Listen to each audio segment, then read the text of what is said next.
Olá, bem-vindos ao meu edital, que meu nome é Estela Soares, sou acadêmica de medicina do quinto período da Unig. E hoje eu tenho a honra de receber o Dr. Cássio Luiz Tavares, que fez faculdade na Faculdade de Medicina de Petrópolis e fez pós-graduação em Hematologia e Hemoterapia pela Universidade Federal de Goiás. Olá, meu nome é Maria Clara, eu sou acadêmica do quinto período de medicina da Unig e nós estamos aqui hoje com o Dr. Cássio, ele que faz parte da equipe profissional da Unimed de Palmas, além de ser preceptor e professor também da Unig.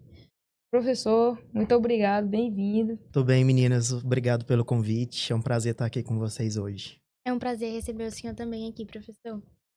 Professor, hoje a gente chamou o senhor aqui para falar de um tema muito importante, prática tanto nossa como acadêmico e profissionalmente no futuro e também vai, querendo ou não, vai estar presente em algum momento na área da galera que faz parte da área da saúde. A gente vai falar sobre as transfusões sanguíneas e as questões éticas e profissionais em relação a isso. E nós trouxemos o senhor para fazer algumas perguntas específicas, tirar dúvidas. E eu acho que para iniciar, a gente vai falar primeiramente os critérios em relação à transfusão. Quais critérios que o senhor utiliza, os quais que o senhor mais observa na prática também em relação aos outros profissionais e quando que é a hora ideal para transfundir um paciente? A decisão de indicar uma transfusão de sangue, além de ser um ato médico, é baseada principalmente em critérios clínicos, não só em valores laboratoriais isolados. Quando a gente transfunde o paciente, o nosso objetivo é restaurar o transporte de oxigênio, né, dos Uhum. mesmos e também de corrigir distúrbios da coagulação. Para manter dessa forma as funções vitais adequadas.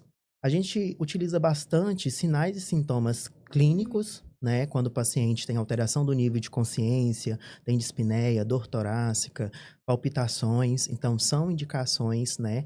São formas da gente avaliar a necessidade da transfusão.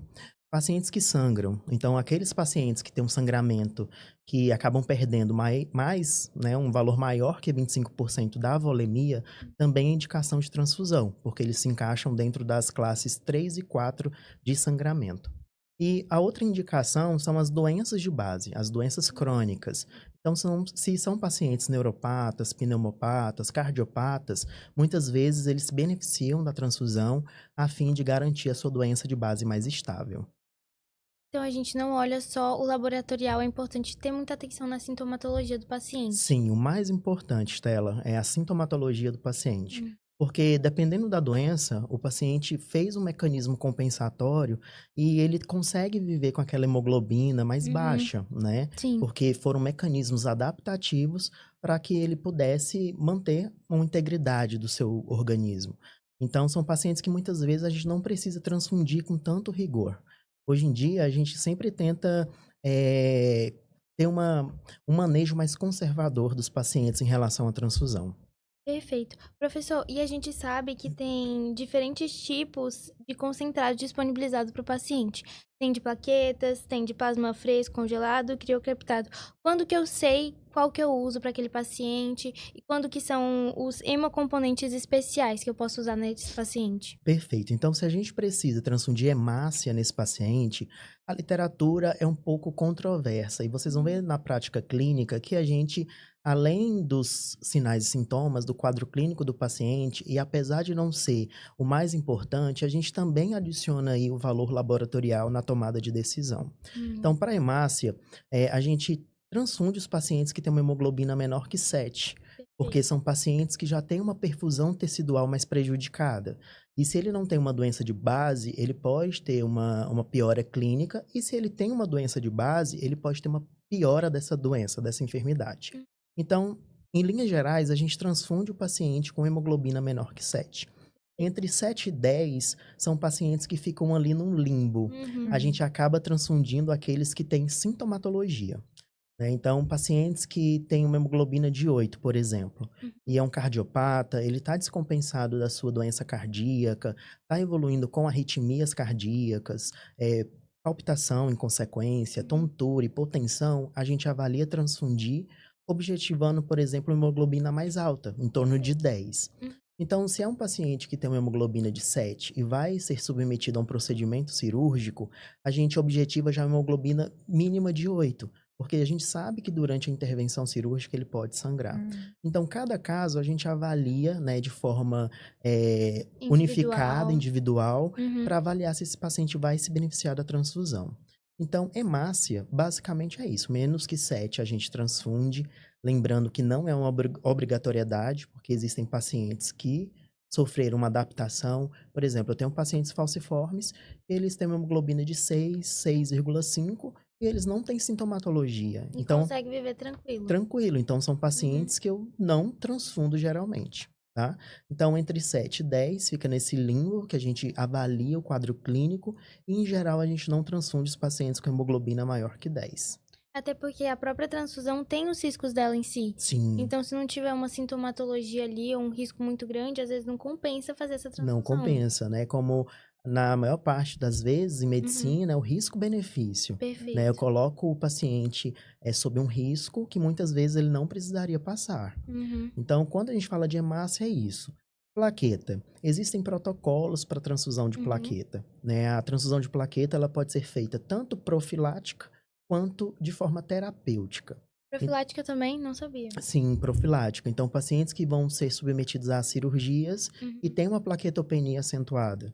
Né? A gente sabe que para as diferentes cirurgias, diferentes portes de cirurgia, a gente vai precisar de um alvo de plaqueta para poder operar o paciente. Por exemplo, cirurgias abdominais, cirurgias torácicas, precisa de uma plaqueta de no mínimo 50 mil. Já cirurgias neurológicas, oftalmológicas, por ser compartimentos fechados, a gente objetiva uma plaqueta de no mínimo 100 mil para poder intervir no paciente. O senhor avalia essa questão de acordo com o paciente ou tem um critério específico? Esse nível plaquetário é independente do paciente, se ele vai ser submetido à cirurgia. Em relação à não cirurgia, a doenças, isso é bem variável. Por exemplo, nas leucemias agudas, a gente tenta manter pelo menos uma plaqueta maior ou igual a 30 mil, porque a gente já sabe que é uma doença com potencial de sangramento. Né? Diferente, por exemplo, da púrpura, e a gente só transfunde o paciente por mais baixa que seja a plaqueta em casos excepcionais. Por quê? Se eu tenho um paciente com púrpura com 5 mil plaquetas e ele não está sangrando, não adianta muitas vezes eu transfundir plaqueta nesse paciente, Sim. porque os anticorpos que ele produziu vai acabar destruindo as plaquetas que ele vai receber. Então a gente prefere instaurar o tratamento, né, iniciar uma série de medidas para a púrpura para elevar a plaqueta ao invés de fazer a transfusão. Perfeito. Então, dependendo do tipo de cirurgia, do local dela, que vai ser esse nível de plaqueta que eu vou Isso, usar. existem protocolos, né, que citam os valores mínimos para o paciente ser submetido a uma cirurgia se ele tiver plaquetopênico. Perfeito, professor. Muito obrigada. Então, quando a gente fala de hemácia, plaqueta é isso, né? Para a transfusão do plasma fresco, congelado, a gente transfunde naqueles pacientes que têm deficiência dos fatores de coagulação.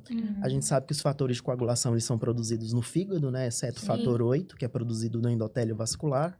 Então, pacientes que têm condições hepáticas e não hepáticas que faz com que esse paciente não produza os fatores de coagulação, eles acabam evoluindo para as discrasias sanguíneas. Então, esses pacientes podem evoluir com sangramento maciço, com CIVD, que é coagulação intravascular disseminada. Os pacientes também com insuficiência hepática. Então, muitas vezes, esses pacientes se beneficiam do plasma. O plasma, além das doenças, né, que tem suas indicações, a gente pode transfundir quando a gente vai submeter um determinado paciente a um procedimento cirúrgico e ele está discrásico, ou aquele paciente que faz uso de anticoagulantes, como os cumarínicos, né, a varfarina, Perfeito. que a gente já até comentou em aula, na tentativa de reverter o efeito desse anticoagulante e poder fazer uma intervenção. Bom, e o crio precipitado, a gente tem indicações, né? São aqueles pacientes que têm distúrbio do fibrinogênio, uma importante proteína envolvida na coagulação do sangue. Então, pacientes com hipofibrinogênemia, tanto congênita quanto adquirida, eles que têm um fibrinogênio menor que 100, pacientes com disfibrinogenemia e pacientes com deficiência do fator 13. Então, isso é um pouco mais específico, então muitas vezes precisa da nossa ação como hemoterapeuta. Sim. Professor, perfeito. A gente sabe que é muito delicado a transfusão. E a gente vê, não é incomum a gente ver muita notícia de reações que os pacientes apresentam. E a gente queria saber quais são as reações mais comuns que você observa e como que faz para garantir ou reduzir, né, a chance do paciente apresentar essas reações. Em hematologia e hemoterapia, a gente tem uma premissa que a melhor transfusão é aquela que não é feita, né? Porque a gente sabe das possíveis complicações. Então, uma transfusão, quando bem indicada, né, eu acho que cabe para o paciente certo, com indicação de transfusão. Então, a melhor forma de prevenir é não transfundir. Mas se o paciente precisa daquele hemocomponente e desenvolve uma reação adversa, né, uma sensibilidade, a gente pode intervir para minimizar as complicações. Então, as reações transfusionais mais comuns são as reações febris, não hemolíticas, né, as reações hemolíticas, e que são reações mais graves, que o paciente pode até evoluir para o óbito. Nós também temos reações que levam o paciente a uma sobrecarga de volume. Às vezes o paciente transfunde tanto que ele vai recebendo cada vez mais volume, que a gente chama de TACO, e a gente tem uma reação de hipersensibilidade que a gente chama de TRALE, que pode levar o paciente a uma insuficiência respiratória, né? Então a gente tem essas várias complicações. Como que a gente maneja no dia a dia, né, cada uma delas? Isso vai depender da reação que o paciente está apresentando, mas as reações alérgicas, que na minha concepção são as mais comuns, que pode variar desde a urticária, né, do prurido. A gente geralmente interrompe a transfusão, faz um antihistamínico, um corticoide, e se o paciente tiver melhora dos sintomas, a gente pode dar continuidade à transfusão. Perfeito. Se esse paciente faz uma anafilaxia, que é uma reação de hipersensibilidade, uma reação alérgica mais grave, a gente interrompe e a gente não vai voltar à transfusão, né? Pela gravidade do quadro. Já nas reações febris e nas reações hemolíticas, a gente tem que interromper imediatamente a transfusão daquele hemocomponente, né? Dar suporte clínico para o paciente, porque pode ser um quadro leve, é um quadro grave, e imediatamente comunicar o banco de sangue. E dessa forma o hemoterapeuta vai ser contactado e também vai auxiliar no manejo clínico do paciente. E nas reações TRALE e TACO também são medidas de suporte. A gente, no TACO, que é sobrecarga de volume, pode fazer diurético terapia, suporte ventilatório, encaminha o paciente para UTI. Então vai depender muito da complicação que a gente está enfrentando. Na sua prática clínica, acontece mais a alérgica? Na prática clínica, sim, né? Já vi reações hemolíticas pós-transfusão, mas bem raro, onde o paciente fez um aumento das provas de hemólise, ficou mais hipotenso, taquicárdico, mas depois de uns dias ele acabou evoluindo com melhora. A gente fez suporte para o paciente e teve melhora. Mas as reações alérgicas continuam sendo as mais comuns, as mais frequentes. Que bom que elas são manejáveis também, né, Sim. nessa perspectiva. Professor, e no caso do paciente que às vezes precisa transfundir muito, com doenças crônicas, como falciforme e talassemia, tem algum cuidado especial em si? Sim, a gente, como eu comentei no início, né, do nosso podcast, se o paciente está assintomático, ou se ele está um sintomático leve, a gente tenta manter uma conduta mais conservadora. Então, a gente tenta não transfundir ou dar um suporte de minerais, de vitaminas, para que ele melhore. Porém, a gente sabe que nem todos têm uma resposta, em algum momento eles vão precisar de transfusão, né? Os pacientes, principalmente com anemia falciforme, eles transfundem muito durante a vida. Sim. Os pacientes com talassemia, mais os tipos, né, de beta-talassemia major e intermédia.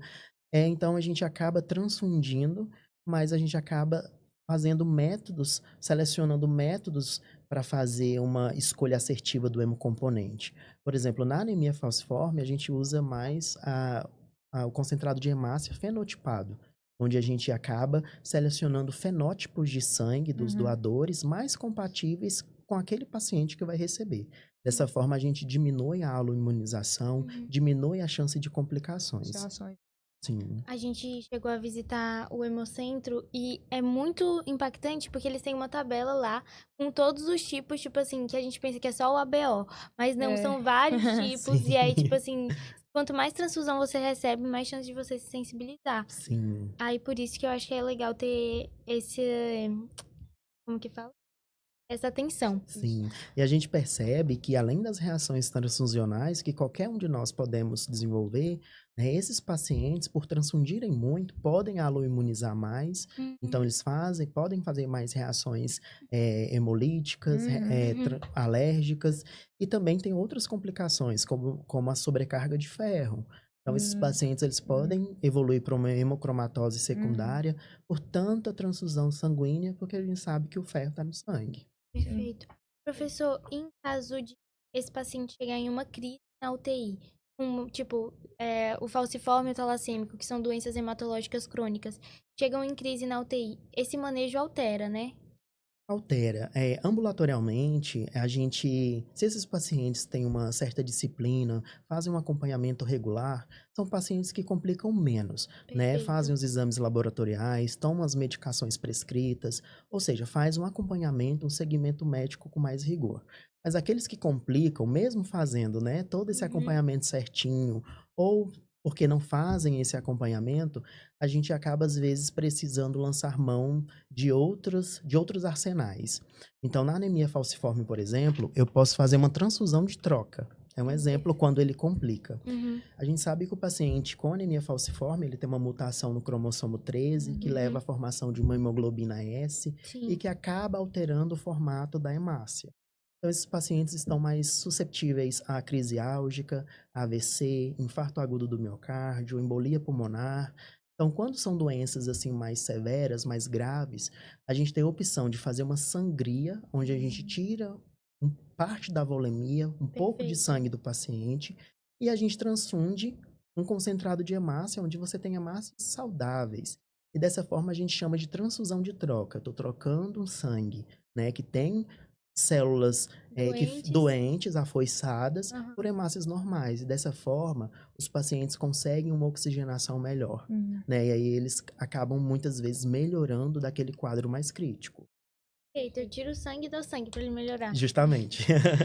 No caso desse paciente aqui, ele também, como ele é o paciente mais comprometido, eu vou já iniciar na parada da transfusão e vou manejar o. Então, ele vai fazer porque ele tá necessitando muito, né? Já que ele tem uma Uhum. doença que vai afetar muito essa área. Eu continuo ou.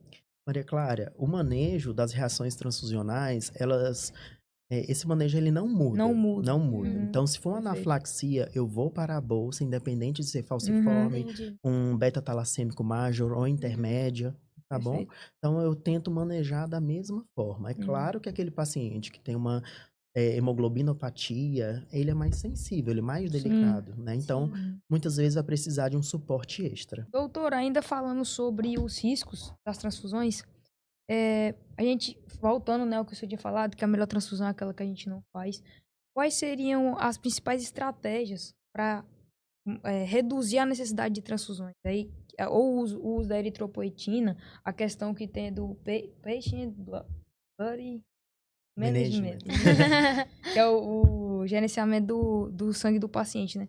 Quais seriam essas estratégias?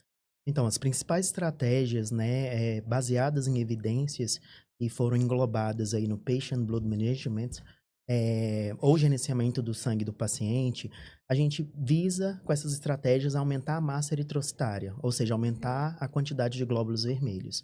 Para aumentar a quantidade de glóbulos vermelhos, a primeira coisa que a gente tenta fazer nesses pacientes é descobrir a causa da anemia.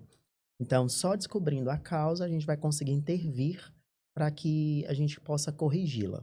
E a gente pode lançar a mão, né, da reposição de ferro, de vitaminas como vitamina B12, da vitamina B9, que é o ácido fólico, e usar também o hormônio estimulador da série eritroide. Porque se a Uhum. gente usa eritropoetina, a gente consegue estimular o setor eritroide na medula a ser produzido em maior quantidade. Então, é o primeiro pilar do Patient Blood Management. Bom, o segundo pilar já é minimizar a perda de sangue. Então, Perfeito. eu vou colocar aquele paciente, né, numa condição onde ele vai perder menos sangue. Ele vai ser submetido a uma cirurgia, utilizar métodos anestésicos, cirúrgicos, que sejam menos lesivos para aquele paciente, né?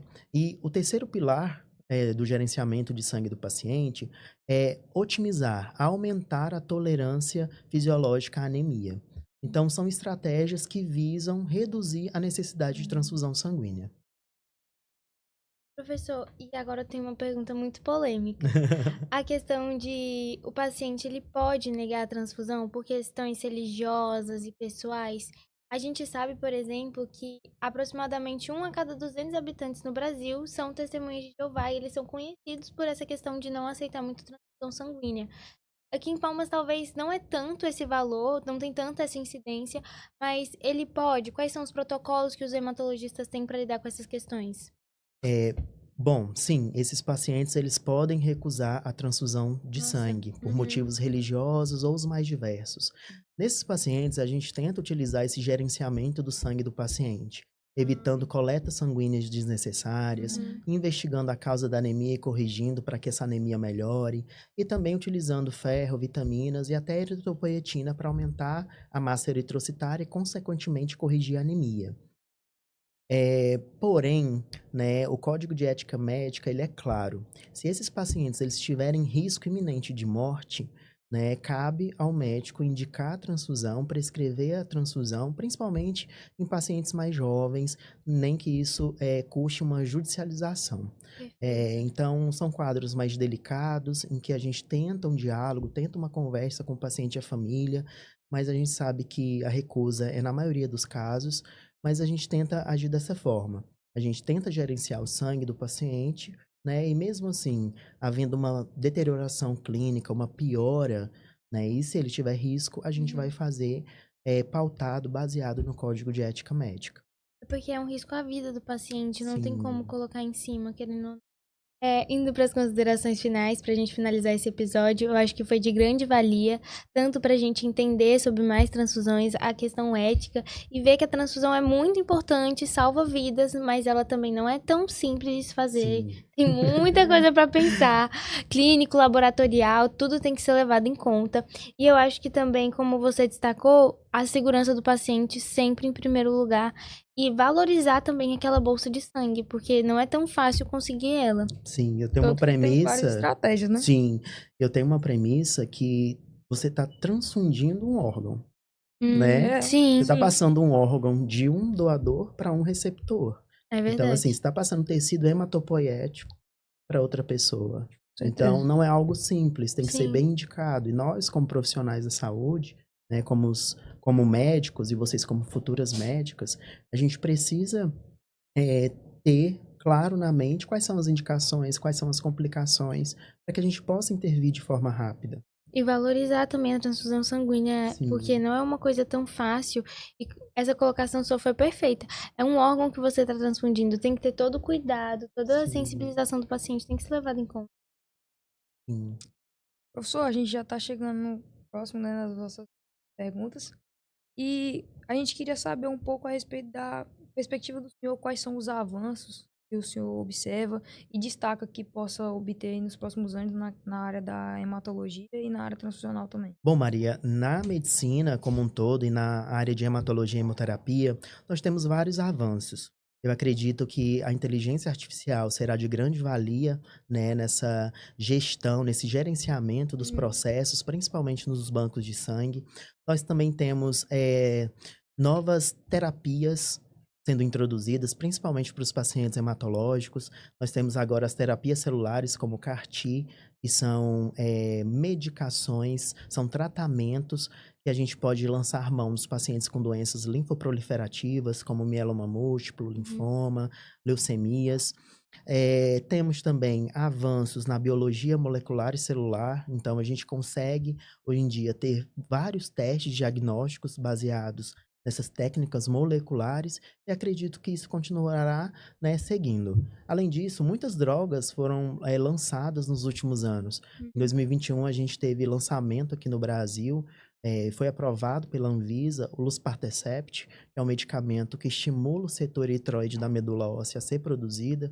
Então, nos pacientes, por exemplo, com beta-talassemia, com maior necessidade transfusional, a gente tem hoje esse medicamento como arsenal terapêutico. Então, acho que tanto na medicina como um todo, como na hematologia e hemoterapia, a gente terá uma grande evolução, onde a gente, no futuro talvez não tão distante, a gente consiga transfundir menos esses pacientes.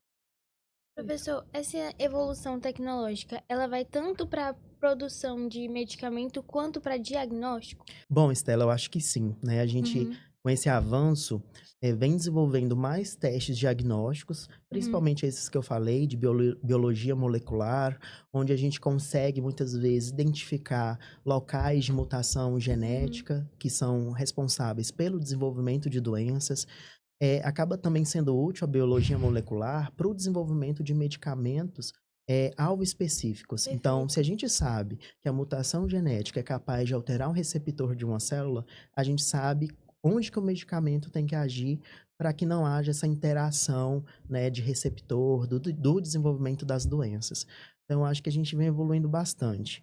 Não só para a linha terapêutica, para o desenvolvimento de remédios, como também para o desenvolvimento de testes diagnósticos. Perfeito.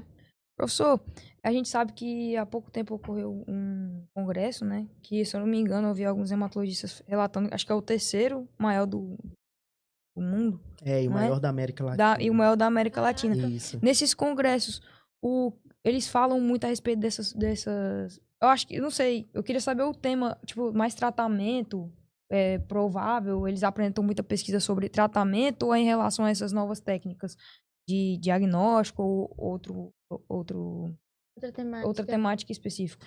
Bom, eu sou muito suspeito para falar do EMO, né? Que é o maior congresso Hum, da América Latina em hematologia e hemoterapia. Você é fã? Sou é. fã. São 4 dias, né, de imersão na hematologia e na hemoterapia.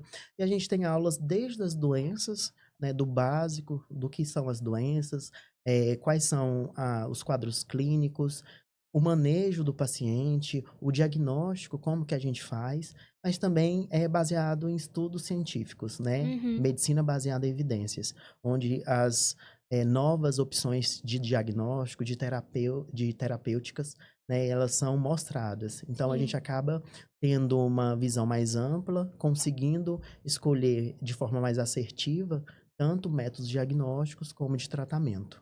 E sempre tá inovando também e atualizando o conhecimento, eu acho.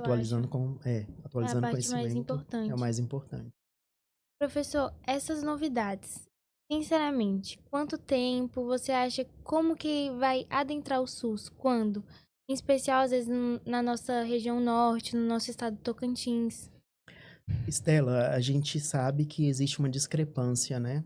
Infelizmente. Infelizmente, é quando a gente compara a rede privada com a rede pública. Então, a gente vem batalhando há algum tempo em relação a métodos diagnósticos aqui no nosso Sim. estado ou na nossa região, né, na região norte. A gente sabe que é uma região que muitas vezes ela é menos favorecida. Então, eu não consigo te precisar um tempo.